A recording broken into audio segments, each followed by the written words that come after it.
What if I told you Samsung's biggest battle right now isn't about ultra premium phones or flashy foldables, but about the phones most people actually buy?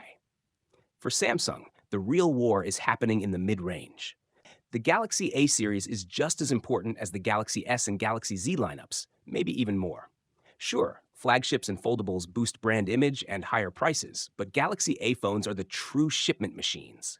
They're the reason Samsung stays on top globally. That's exactly why Samsung can't afford to mess this up. Reports suggest Samsung has frozen Galaxy S26 pricing, meaning the next flagship lineup could launch at the same price as before. Even with rising DRAM and chip costs, Samsung is expected to absorb the hit instead of pushing prices higher. But while the flagship prices stay steady, Samsung seems far more focused on fixing something else, the mid-range. And this is where things get interesting. The upcoming Galaxy A57 is reportedly switching to a Chinese OLED display, which is a big and very strategic move. The Galaxy A5X series plays a massive role in Samsung's yearly sales. Last year, Samsung even brought the Galaxy A56 to the US market, showing just how critical this lineup is. Heading into 2026, Samsung needs the A57 to stay extremely competitive. The Galaxy A series isn't just important in the US. In markets like India, Southeast Asia, and Latin America, these phones act like flagships because affordability matters more than premium branding. But there's a problem. Reports say Samsung's mid-range sales have been slower than expected in emerging markets.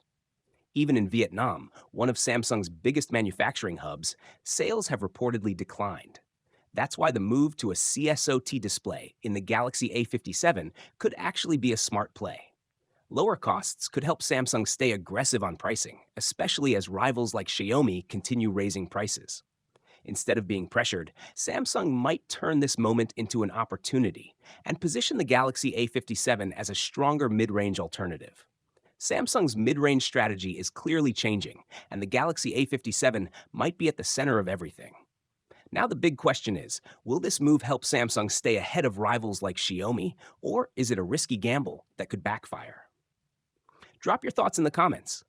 If you enjoy deep Samsung leaks, real insights, and no-nonsense tech breakdowns, hit that like button, subscribe to the channel, and turn on notifications so you don't miss what's coming next.